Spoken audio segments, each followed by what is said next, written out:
Bisa nggak kita mengkonsolidasikan diri untuk menjatuhkan Prabowo? Kalau nasihati Prabowo nggak bisa juga, bisanya hanya dijatuhkan. Itulah menyelamatkan, bukan menyelamatkan Prabowo, tapi menyelamatkan diri kita dan bangsa ini. Menurut saya, menurut keyakinan saya, ketika menyebutkan menjatuhkan presiden di luar cara-cara yang konstitusional, itu sudah masuk ke dalam kategori itu. Anda punya tafsir, saya juga boleh dong punya tafsir. Your word against my word. Tapi kalau dibilang nggak punya pasal, aku punya pasal, bos. Ya. Siapa yang melaporkan? Aktor negara atau institusi? Bukan itu masyarakat. Kalau mau melaporkan saya silakan. Kalau menurut saya ini bukan kriminalisasi. Ini sebetulnya adalah proses hukum biasa saja. Ini bukan berhadapan-hadapan Saiful Mujani dengan presiden, bukan. Saiful Mujani berhadapan-hadapan dengan undang-undang, dengan KUHP. Apa jaminannya tidak akan ada intervensi dari presiden? Pak Saiful itu nggak suka dengan Pak Prabowo. Dan itu bukan barang baru. Oh, Pak Presiden tahu. Ini yang melakukan framing ini adalah kelompok-kelompok yang mau menyusupkan agenda ini, tapi mau lari dia dari proses hukum. Benarkah pemerintah kemudian sering sekali bisa dibaca bahwa ini para pengkritik pemerintah itu sama dengan atau serta-merta menjadi pembenci pemerintah? Jangan invasi pengamat ini yang diperhatikan atau dipercaya. Ya, sementara Presiden sudah mengerjakan program-program nyata. Kalau nggak tahu, nanya. Jangan ngotot. Kalau sudah nggak tahu data salah, nggak paham teori, masih ngotot, itu yang namanya invasi pengamat. Apa makna kata ditertibkan? Jadi yang mau ditertibkan itu adalah mafioso. Mafioso ini bukan pengamatnya. Mohon maaf, jangan salah dan jangan GR.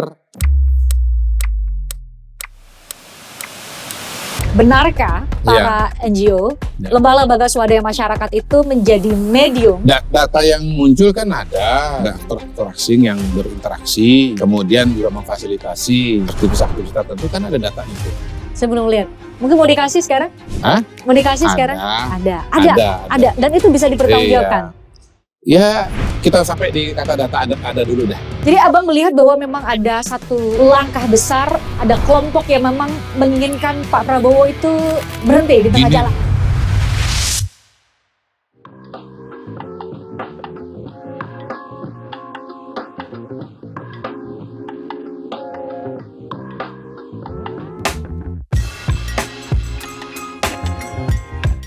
Belakangan, ruang publik nyata maupun ruang publik digital kita diisi oleh narasi-narasi, ada antek asing, ada sejumlah aktivis yang dilaporkan ke pihak yang berwajib, ada saling serang, ada yang menyebut ada buzzer, jadi buzzer dari pemerintah. Itu gaduh sekali ruang media sosial kita.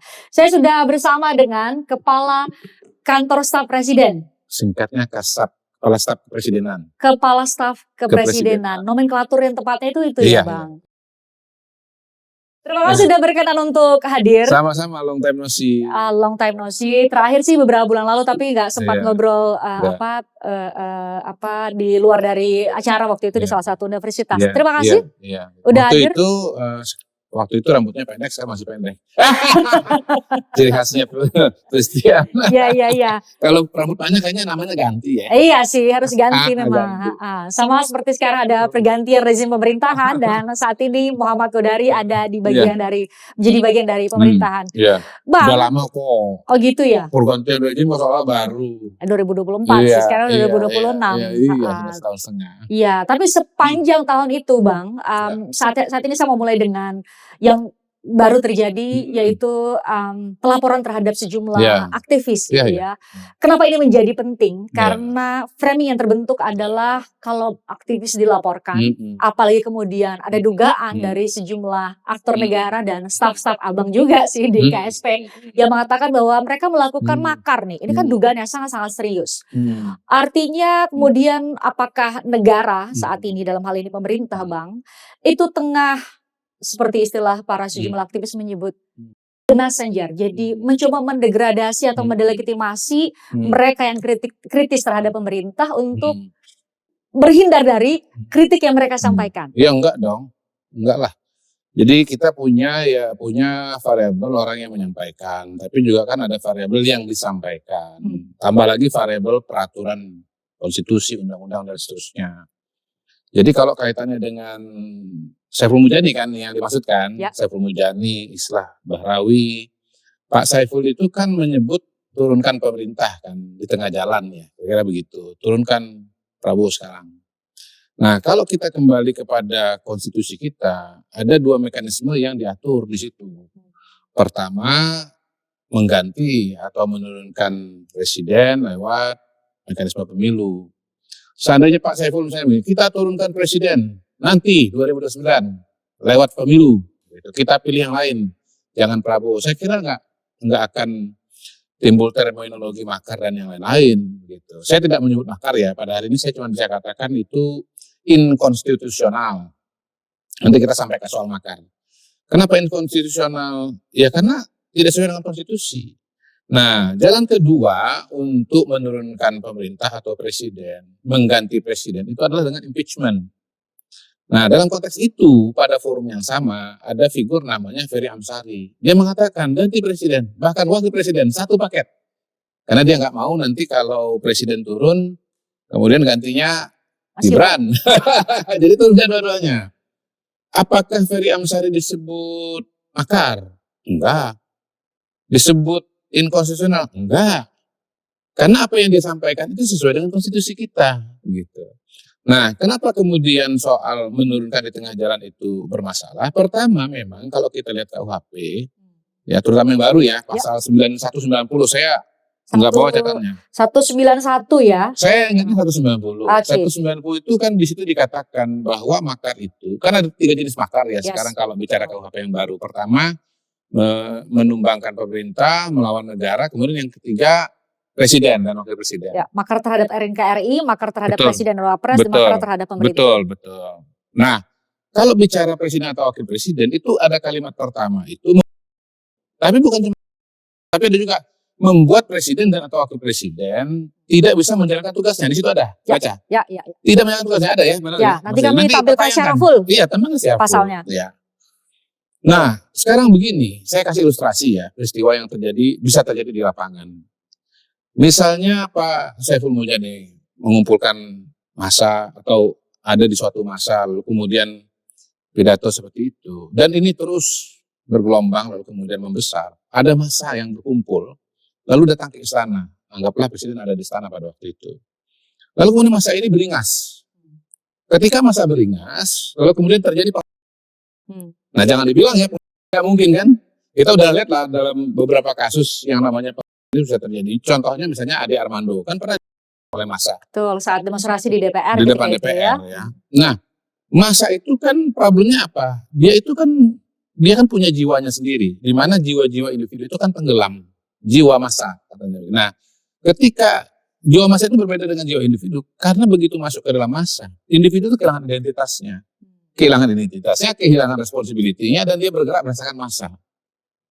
Pada titik itu bisa terjadi hal-hal yang tidak dikerjakan, tidak akan kalau dia sendirian, gitu. Sebut apa? Presiden bisa presiden bisa dikurung, presiden bisa, ya. Bahasa sederhananya terancam keselamatannya. Terancam sampai titik di mana katakanlah misalnya dia pingsan, dia koma, dia kan nggak bisa menjalankan tugasnya. Nah kalau sudah sampai titik itu apa nggak terpenuhi itu? Unsur pasal tersebut. Titik di mana presiden dan atau wakil presiden tidak bisa menjalankan tugasnya lagi.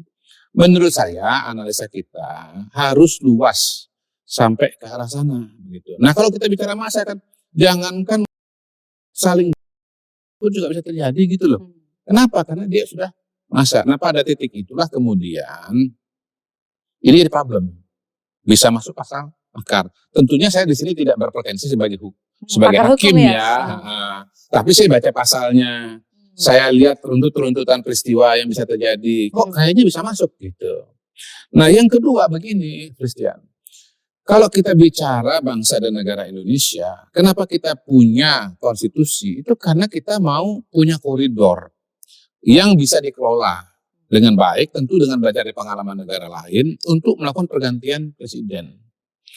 Kalau pergantian presiden itu tidak melalui jalur konstitusi. Maka tercipta ketidakpastian politik yang sangat besar. Kalau terjadi misalnya presiden turun tengah jalan, akan terjadi kontestasi siapa penggantinya. Kelompok A, anggaplah kelompok Saiful Mujani, mengatakan kami calon presidennya G, misalnya begitu. Tapi dari kubu presiden yang diturunkan, katakanlah gitu, mereka akan menyebut nama X misalnya. Ada lagi kelompok yang lain melihat window opportunity atau kesempatan politik, ya kan, lagi ada vacuum of power, dia mengusulkan si A gitu loh, dengan segala atributnya turun ke jalan begitu kan, entah warna putih entah warna merah, ini supaya terbayang loh realita di lapangan kan. Nah kalau itu yang terjadi, maka kita bisa masuk ke jurang berikutnya, yaitu jurang konflik antar kelompok, jurang konflik berkepanjangan, jurang pertempuran yang membuat bangsa ini pasti akan setback. Ekonomi bagaimana mungkin bisa tumbuh, jangankan tumbuh, jalan aja nggak bisa kalau sedang terjadi konflik. Lihat pengalaman kita di Maluku Utara, di Maluku, di Kalimantan Tengah, di beberapa tempat terjadi konflik. Lihat pengalaman negara lain, misalnya Syria, ya kan, terjadi pertempuran di Afghanistan. Nah, apa mau bangsa Indonesia mengambil jalan itu, mengambil risiko itu? Saya yakin tidak. Itu sebabnya dibuatlah sebuah koridor dalam konstitusi untuk pergantian kepemimpinan presiden atau pimpinan nasional. Gitu. Kalau soal berdebat soal pasal bahwa sejumlah pakar hukum bilang bahwa itu harus didefinisikan sebagai makar kalau sudah ada perbuatan pendahuluan gitu ya. Enggak, di KUHP yang baru itu bahkan ada pasal yang mengatakan dari persiapan sudah bisa diidentifikasi. Dan Bang Kodari melihat itu sudah sebagai sebuah persiapan ketika itu disampaikan melalui sebuah pidato. Kan tentu ini balik lagi kepada hakim kan. Tetapi kalau misalnya ada acara dijadwalkan, dikumpulkan, ada media, pasang YouTube, direkam dengan baik. Habis itu ada kegiatan lagi sejenis, serupa, apa itu bukan namanya persiapan? Poinnya adalah disebarkan kepada publik. Iya. Itu yang mau Pak. Ya kan begini ya. Saya kan nggak mau berdebat kemana-mana ya tanpa ada koridor. Makanya kita kembali kepada aturan konstitusi, kembali kepada KUHP. Nah, karena apa? Itulah patokan kita dalam menilai segala sesuatu yang berkaitan dengan tema yang tadi disampaikan itu. Gitu loh. Soal kemudian ada perbedaan tafsir ya sah-sah saja. Ya, Anda punya tafsir, saya juga boleh dong punya tafsir. Your word against my word. Itu yang lagi tren sekarang ini kan gitu. Itu aja. Tapi kalau dibilang nggak punya pasal, aku punya pasal, bos. Ya, ada di KUHP. Aku punya pasal. Itu satu hal, Bang. Tapi kan kemudian bicara mengenai, ya Bang Kodari lah yang paling jago soal ini. Bicara mengenai penyelenggara negara kan juga bicara mengenai persepsi. Bicara mengenai bagaimana framing publik. Bang Kodari lah paling jago soal itu. Langkah hukum yang dilakukan terhadap para aktivis termasuk Pak Saiful Mujani, Bang Ferry Amsari itu kemudian dilihat sebagai bagian dari kriminalisasi, pembungkaman terhadap kritik. Bagaimana kemudian cara negara mengelola, ya di satu sisi mau jaga stabilitas, tapi di sisi lain juga jangan sampai kemudian muncul kecurigaan terhadap pemerintah itu sendiri. Ya, pertama begini, siapa yang ngomong pertama soal turunkan tengah jalan? Jangan bilang negara. Yang kedua, siapa yang melaporkan? Aktor negara atau institusi? Bukan itu masyarakat. Nah, kalau sudah masuk kepada pengaduan proses hukum, ya kembali kepada mekanisme hukum yang berlaku, kembali kepada aparat hukum untuk memprosesnya. Saya ngomong begini dengan Fris kan juga bukan mustahil ada yang mau melaporkan. Bisa aja ada yang melaporkan. Itu loh. Ya kalau mau melaporkan saya silakan. Tinggal balik lagi kan dilihat ada pasalnya apa enggak gitu loh. Jadi kalau menurut saya ini bukan kriminalisasi. Ini sebetulnya adalah proses hukum biasa saja gitu. Jadi ya Anda kan mengeluarkan suatu pernyataan, dianalisa. Nah pertanyaannya sekarang kalau saya ngomong begini, ada nggak yang bisa melaporkan saya dengan pasal-pasal tertentu? Siapa saja? Iya, terserah kalau dia punya pasal. Konten kita bisa diakses secara terbuka. Kalau mereka ketemu dengan pasal ya silakan. Dan apa yang disampaikan itu kalau dilihat di undang-undang di KUHP itu ada pasalnya yang bisa kena. Mengenai makar. Tapi apakah bisa dipastikan Bang, karena ini yang dihadap-hadapkan adalah antara Bang Saiful Mujani dengan yang menjadi objek yang diserang adalah pemerintah, presiden dan wakil presiden karena ada pasalnya ya. Gini, saya mau meletakkan pada porsinya. Ini bukan berhadapan-hadapan Saiful Mujani dengan presiden, bukan. Saiful Mujani berhadapan-hadapan dengan undang-undang, dengan KUHP. Saiful Mujani berhadapan dengan konstitusi. Karena yang dipakai untuk menilai apa yang disampaikan itu adalah undang-undang dan konstitusi. Itu. Oke, itu Jangan dipindah-pindah, jangan dipindah-pindah. Ini yang melakukan framing ini adalah kelompok-kelompok yang mau menyusupkan agenda ini, tapi mau lari dia dari proses hukum. Jadi Ya. Ini buang badan aja ini. Jadi abang melihat bahwa memang ada satu langkah besar, ada kelompok yang memang menginginkan Pak Prabowo itu berhenti di tengah Gini jalan. loh, Dalam tanda ya petik. kalau bicara kelompok yang tidak puas, tidak senang dengan Pak Prabowo itu pasti ada, ya. Tapi pada hari ini yang kita lihat itu adalah sosok Saiful Mujani, ya kan. Di belakangnya ada siapa, ada berapa banyak gitu kan. Itu walau bisawab, ya nggak tahu. Pada hari ini kita bicara, ya kita batasin aja lah kepada Saiful Mujani dulu. Tetapi bahwasanya kemudian ada kemungkinan kelompok-kelompok orang-orang lain yang sepemikiran, yang sepergerakan dengan beliau, ya bisa aja, sah-sah saja. Kita tuh sama sekali tidak melarang Pak Saiful itu nggak suka dengan Pak Prabowo. Dan itu bukan barang baru. Sudah bertahun-tahun dan menjadi pengetahuan umum, apalagi para aktivis, termasuk Pak Prabowo sendiri, bahwa Pak Saiful itu nggak suka dengan dia. Oh, Pak Presiden tahu. Iya. Nah gini misalnya, Saiful bilang, saya itu nggak setuju dengan kebijakan Pak Prabowo. Saya nggak setuju dengan agenda Pak Prabowo. Nggak setuju dengan agenda Partai Gerindra. Silahkan. Tapi tunggu waktunya. Ikuti mekanismenya. Kalau mau sekarang, tolong dorong partai-partai untuk impeachment. Seperti itu M. Kodari mendorong partai-partai untuk amandemen. Jadi ini sekarang kebalik-balik. Yang dibilang demokratis nggak demokratis, yang dibilang tidak demokratis justru selama ini menjalani proses-proses demokratis. Jadi abang melihat bahwa kelompok-kelompok masyarakat sipil terutama yang selama ini mengkampanyekan mengenai nilai-nilai demokrasi dan itu harus ada di dalam penyelenggaraan negara kita justru tidak demokratis. Sebagian, ya minimal inkonstitusional lah. Ya yang pasti kalau makar kan nggak demokratis, ya kan gitu kan? Ya kan kalau gini, kalau bicara demokrasi kan kita nanti bisa berdebat karena itu kan norma-norma. Kita kembali aja kepada hukum positif. Apa itu undang-undang, konstitusi. Jadi ya balik lagi pada forum yang sama ada Ferry Amsari. Tapi kenapa saya nggak bilang dia inkonstitusional? Karena dia ngomong impeachment. Kenapa saya nggak bilang dia bukan makar? Karena dia mengatakan impeachment. Dan mekanisme itu ada di konstitusi. Dan mekanisme itu ada di konstitusi.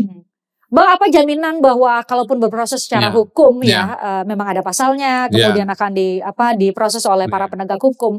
Apa jaminannya tidak akan ada intervensi dari presiden, wakil presiden, pemerintah atau aktor negara untuk tidak memastikan bahwa harus dipastikan bahwa seorang Saiful Mujani harus dihukum. Buat apa juga intervensi?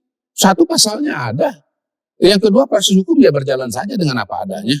Jadi saat ini benarkah pemerintah kemudian sering sekali bisa dibaca bahwa ini para pengkritik pemerintah itu sama dengan atau serta-merta menjadi pembenci pemerintah. Gitu nggak yang terjadi? Ya tentu harus dilihat ya. Itu harus dikaji satu-satu. Kan bisa kelihatan tuh dari statement-statementnya, pernyataan-pernyataannya. Kalau yang disampaikan itu ada datanya, akurat. Buat saya biasanya itu kritikus. Tapi kalau dia sudah ngomong tidak sesuai data atau data yang dikasih pun argumentasi pun sudah dikasih masih juga ditolak. Nah itu mungkin kesimpulannya udah bukan yang pertama tuh yang kedua. Dan saya udah ngalamin. Saya terpaksa ulang lagi ya, ini kasus nyata soalnya supaya jangan dibilang arang ya. Jadi saya pernah berdebat dengan seorang pengamat. Ya. Beliau mengatakan dia tidak percaya ada swasembada pangan. Dia tidak percaya ada kenaikan produksi beras Indonesia dari 2024 ke 2025. Karena menurut dia lahan sawah kita itu enggak bertambah. 2024, ini pelan-pelan ya. Ke 2025 setahun berikutnya itu 2024 7 juta, setahun berikutnya 7 juta. Sampai titik itu beliau benar, gitu ya. Tapi beliau salah karena teori mengenai produksi beras itu tidak berhenti kepada lahan baku sawah. Ada juga yang namanya lahan panen. Nah, lahan baku sawah beda dengan lahan panen, Fris. Kenapa bisa beda? Karena lahan sawah ada yang irigasi, ada yang non irigasi. Yang non irigasi produksi 1 tahun, panen 1 tahun sekali. Karena tergantung pada musim ya. Tergantung air. Nah, tapi kalau yang irigasi relatif bebas kepada musim. Sehingga dia bisa produksi, bisa panen 2-3 kali. Nah, kalau bicara lahan panen 2024, lahan panen kita 10 juta hektar. Ya, lahan baku 7 juta, nanti bikinin tabelnya di sini. Ya, lahan panen 10 juta. Tahun 2025 dengan lahan baku sawah yang sama 7 juta, lahan panen meningkat jadi 11,3 juta. Ada kenaikan 1,5 juta hektar lahan panen. Kenapa bisa naik? Karena ada program pompanisasi oleh pemerintah yang membuat irigasinya menjadi lebih baik, coveragenya lebih bagus. Kemudian pemerintah menyederhanakan tata niaga, tata distribusi pupuk. Pak Mentan itu menyederhanakan dari 145 peraturan menjadi 1 saja. Dan pada giliran berikutnya, yang namanya pupuk dibuat kebijakan oleh Bapak Presiden lebih murah 20%. Harga beli beras, gabah juga dinaikkan. Petaninya semangat kerja. Jadi produktivitas meningkat. Produktivitas meningkat, pompanisasi, pupuk yang baik, ya semangat yang membara. Itulah yang menciptakan pertumbuhan 1,3 juta hektar lahan panen gitu. Di situ kan sudah kelihatan bagaimana pengetahuan sang pengamat ini sangat-sangat terbatas. Sehingga membuat beliau termasuk kategori inflasi pengamat tadi itu. Inflasi pengamat seperti apa? Pengamat tapi kok kualitasnya begitu. Inflasi informasi, inflasi data. Habis itu di pertemuan yang lain, saya udah jelasin begitu, masih ngotot pula dia. Dengan teorinya itu, bagaimana mungkin ada kenaikan beras karena lahannya masih sama. Nomor berikutnya, nomor berapa jadi lupa nih. Pak Prabowo ini justru orang yang paling menyadari bahwa problem lahan baku sawah. Lahan baku sawah kita terus turun karena kepakai yang buat pemukiman, alih fungsi lahan. Alih fungsi lahan. Itu yang dikoreksi oleh Presiden pada hari ini. Sehingga harus ada aturan, ada syarat, ada perizinan untuk mengubah lahan-lahan yang terkait dengan sawah. Jadi ini berusaha direm. Sambil pada saat yang bersamaan berusaha menciptakan lahan-lahan sawah baru. Sehingga lahan kita yang bertahun-tahun 7 juta bahkan cenderung menurun itu bisa naik. Ya, hebat nggak Presidennya? Hebat. Bagus nggak Presidennya? Bagus. Berpihak. Ya. Nah, jangan inflasi pengamat ini yang diperhatikan atau dipercaya. Ya, sementara Presiden sudah mengerjakan program-program yang sangat nyata. Inflasi pengamat itu, Ya. Bang, yang disampaikan oleh Letkol Teddy akhirnya kemudian kan akhirnya dibalas dengan pertanyaan, bukankah inflasi yang terjadi juga adalah inflasi pejabat negara yang kompeten? Di mana inflasi? Karena apa disebutkan setidaknya oleh Bang Ferry Amsari sesudah wawancaranya sebelumnya, Bang, bahwa 65% dari kabinet itu atau menteri kepala badan mungkin termasuk Bang Kodari kan, itu tidak sesuai dengan bidang yang nggak masalah sebetulnya. Menjadi latar belakangnya. Gini. Jadi jangan dipelintir lagi. Yang dimaksud dengan inflasi pengamat itu, kita harus fokus kepada soal data, kemudian teori. Ya kalau backgroundnya sesuai, walaupun backgroundnya beda, tapi kalau misalnya datanya akurat, mau ngomong. Ini Kodari ya, sekolahnya Pak S1 psikologi, S2, S3 politik. Ya. Kalau dibilang nggak kompeten, ya untuk KSP rasanya enggak lah, ya kan? Iyalah. Ya saya kan di dunia politik bertahun-tahun kan, sekolahnya kan jurusannya pas kan di KSP kan, begitu. Nah, oke, Kodari nggak kompeten, dia beda latar belakangnya untuk ngomong soal pertanian, soal panen sawah. Kalau Anda jadi mentan pasti dipertanyakan tentu.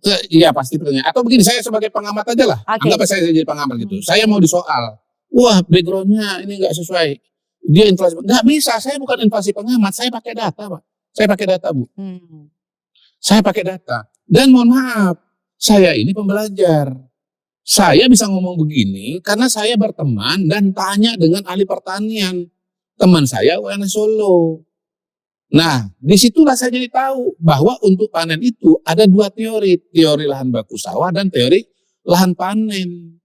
Itu. Nah, harusnya pengamat yang notabene biasanya latar belakang akademik itu harus kembali kepada data, kepada teori. Kalau nggak tahu nanya, jangan ngotot.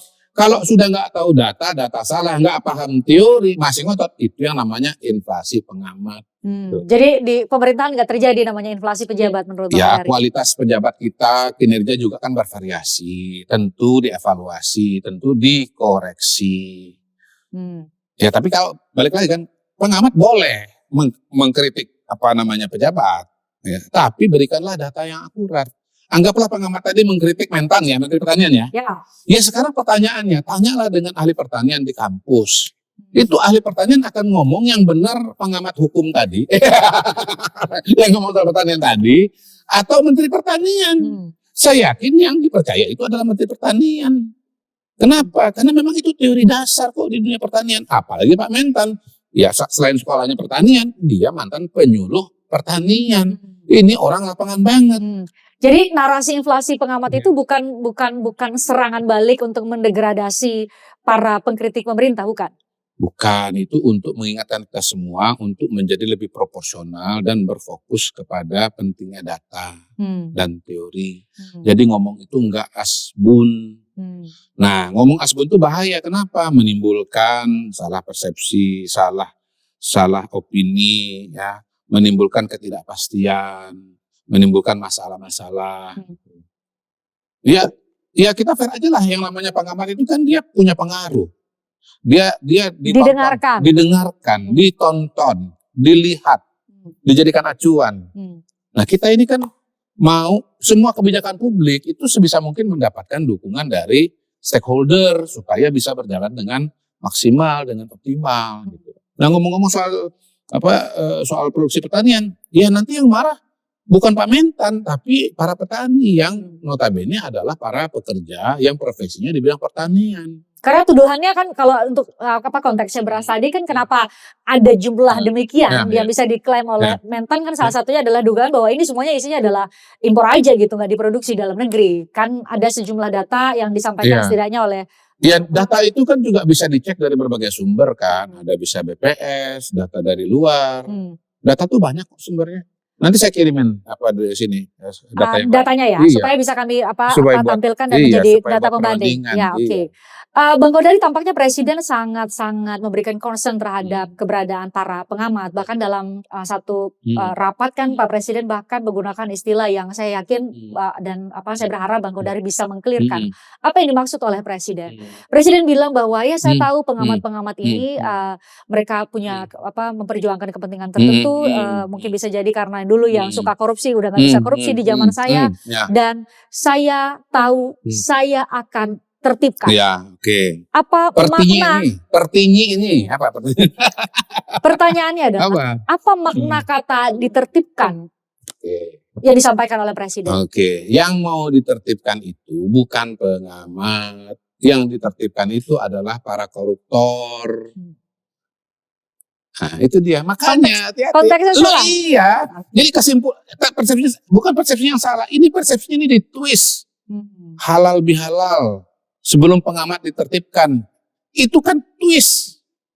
Karena sebetulnya yang Presiden maksudkan itu, yang ditertibkan itu, ya, yang ditertibkan secara hukum, yang dipos secara hukum itu adalah para mafioso itu, para koruptor itu.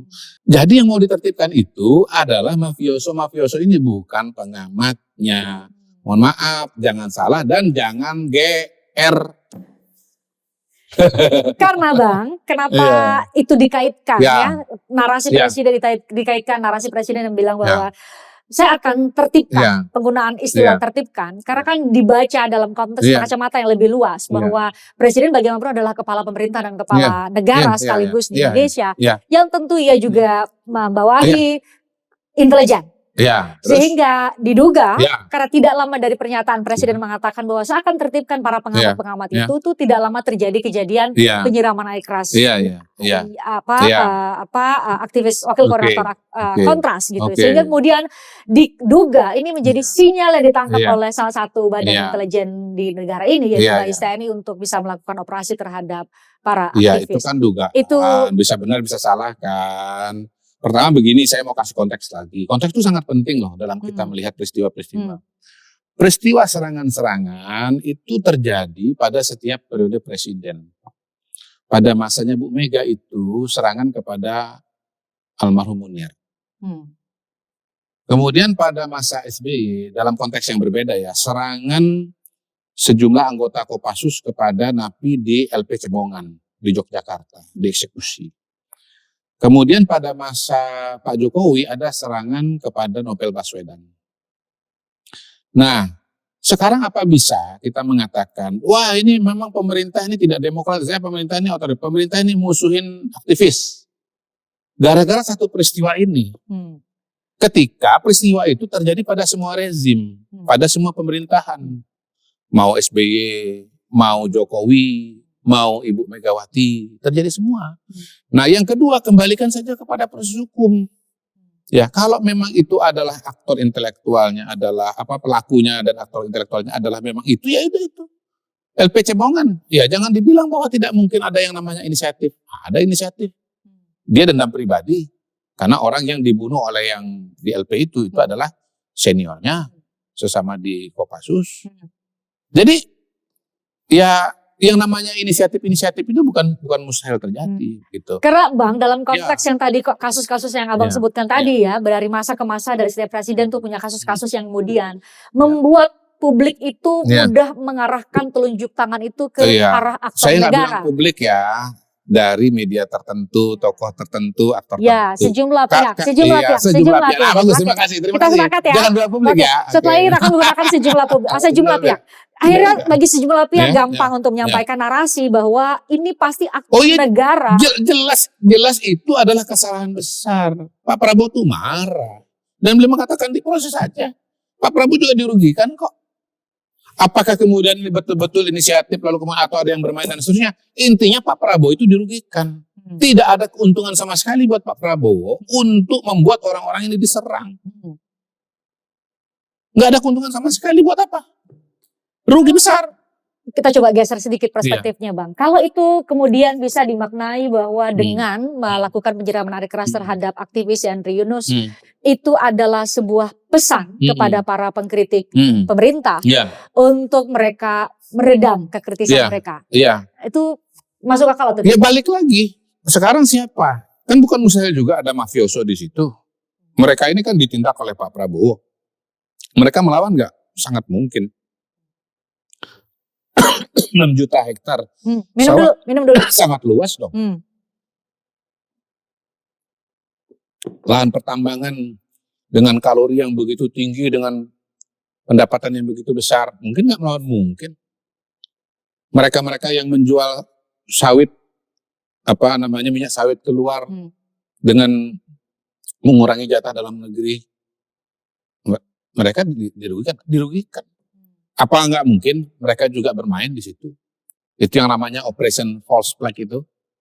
Soal dibikin sedemikian rupa mengarah kepada sosok presiden, mengarah kepada sosok pemerintah, aktor negara. Iya, padahal sebetulnya pelakunya bukan negara, tapi pelakunya adalah orang lain, aktor yang lain yang dirugikan oleh kebijakan, keberanian dari Pak Prabowo. Harus luas dong analisanya.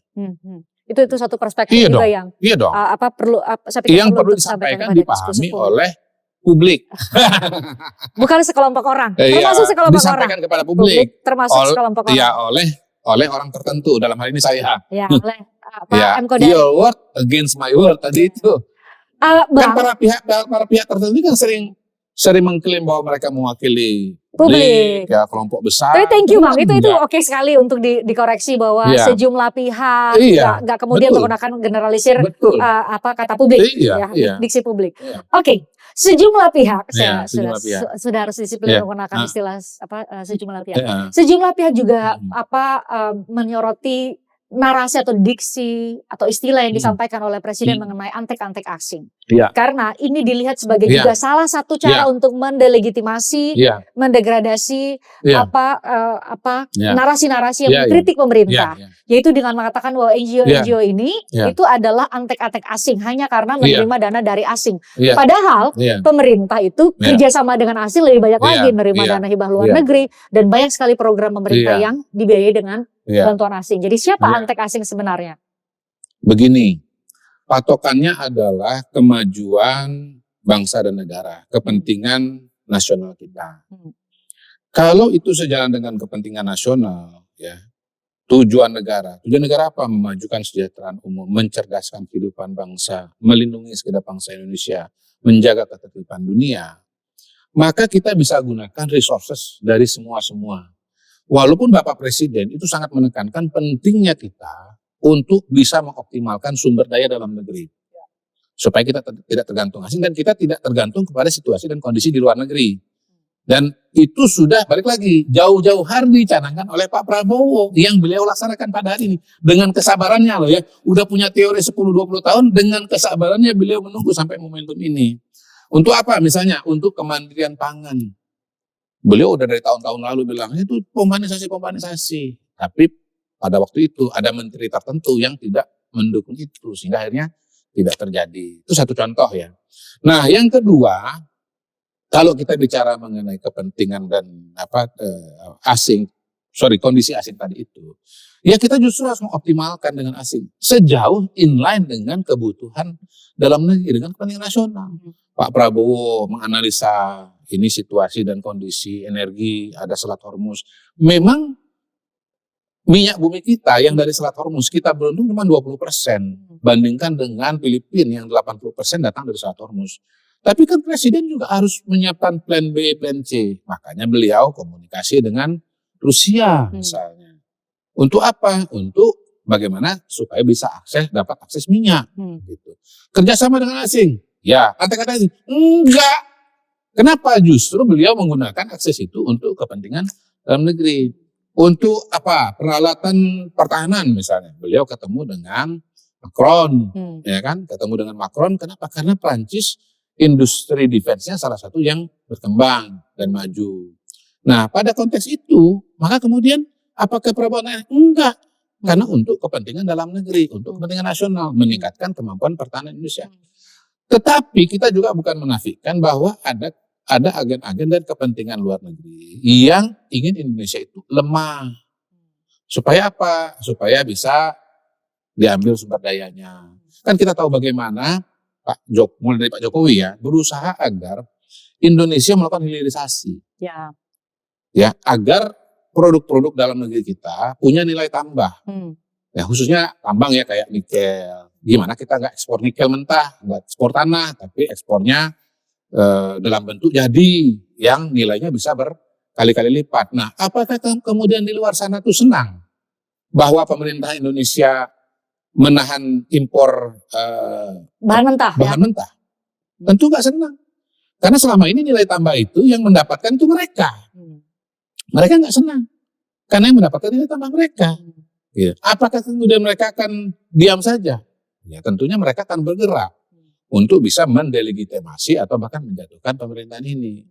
Nah, contoh yang lainnya ketika misalnya terjadi perang ideologi tahun 45, 50, ya. 60 perang ideologi. Ya kan terjadi persaingan antara negara A dengan negara B. Antara negara yang maunya ya ideologinya kapitalisme dengan yang lawannya adalah komunisme. Nah, waktu itu Bung Karno dia anggap sebagai figur yang punya kecenderungan atau ya terlalu membuka ruang lah kepada kekuatan yang sebutlah merah misalnya begitu. Blok Timur dulu ya. Blok Timur. Makanya ada upaya-upaya untuk mendelegitimasi Bung Karno. Ada operasi asing di situ. Ada yang pesawatnya jatuh, ada yang ditangkap. Dan ada bukunya juga. Ruth McVeigh itu ada bukunya itu, Subversion sebagai Foreign Policy. Ada bukunya. Ini, itu contohnya, ada bukunya. Jadi nggak asal ngomong gitu. Nah, pertanyaan saya adalah apakah dalam konteks saat ini benarkah para NGO, lembaga-lembaga swadaya masyarakat itu menjadi medium? Data yang muncul kan ada, yang pada aktor-aktor asing yang berinteraksi, kemudian juga memfasilitasi aktivis-aktivis tertentu, kan ada datanya tuh muncul tuh. Saya belum lihat, saya belum lihat. Mungkin mau dikasih sekarang? Mau dikasih sekarang? Ada. Dan itu bisa dipertanggungjawabkan. Ya, kita sampai di kata data ada dulu dah. Ada. Dan memang kalau begini, kalau kita bicara agenda-agenda atau ada saya nggak menyebutnya intervensi lah ya, saya menyebutnya sebagai perpanjangan tangan atau agenda setting, itu ada. Saya sendiri kan bagian dari proses sebagai aktivis kan, pernah di sana, pernah di sini, bahwa ada organisasi A itu mempromosikan variabel A, nilai A, organisasi B mempromosikan nilai C, nilai D, itu memang ada. Bahwasanya kemudian di situ apakah semata-mata terjadi pertemuan pikiran, meeting of mind, atau lebih daripada itu, nah pada titik itulah kita harus waspada. Sekarang kita perlu waspada. Harus waspada. Ya. Karena kita perlu waspada. Balik lagi ya, kita ini sebetulnya yang namanya permainan para pemain itu oke, fine aja, biasalah. Tetapi balik lagi ke aturan main. Entah itu karena meeting of mind atau karena lebih daripada itu, silakan saja. Tetapi kembali kepada aturan main. Dan adakah konstitusi. Dan adakah langkah yang akan dilakukan oleh negara, Bang, karena sudah tahu ada data yang valid yang Abang klaim tadi, untuk bisa, saya mencoba mencari diksi yang tepat, untuk bisa kasih aja contoh, nggak apa-apa, sebut aja spontan. Misalnya menertibkan. Karena saya pakai apa istilah Pak Prabowo tadi. Saya udah koreksi ya.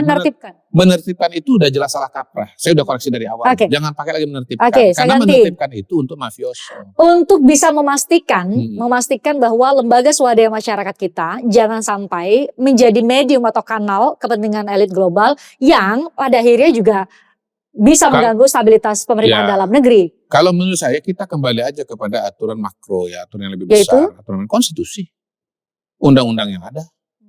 Sebetulnya itu lebih daripada cukup kok. Sejauh dalam konstitusi, sesuai dengan undang-undang, udah lebih daripada cukup. Mari kita bertempur pemikiran, mari kita bertempur gagasan. Ya, nah kapan bertempur pikiran, bertempur gagasan itu? Ya mungkin nanti puncaknya 2029, tapi tunggu 2029. Mau tempur sekarang? Nggak apa-apa, ayo. Saya orang yang biasa bertempur pikiran. Saya bertempur gagasan mau 3 periode, mau gerakan sekali putaran, kadang menang, kadang kalah. Enteng-enteng aja. Ya serahkan kepada masyarakat kok untuk memutuskan, untuk memilih, untuk mendukung atau tidak mendukung. Tapi tetap dalam koridor. Saya kira itu kata kuncinya. Gaya komunikasi publik pemerintah saat ini. Ada anak buah Abang yang berbalas komentar di Instagram, yaitu Ulta Levenia, betul. Tidak apik ada seorang tenaga ahli utama, berarti setara eselon 1B, memilih untuk berdebat di media sosial. Bang Kodari, ada apa dengan komunikasi publik pemerintah saat ini? Your words against my word. Nggak adil dong. Pak Saiful koar-koar, ngomong begini begitu, lalu nggak ada respon sama sekali. Kalau nggak sesuai, masalahnya di mana?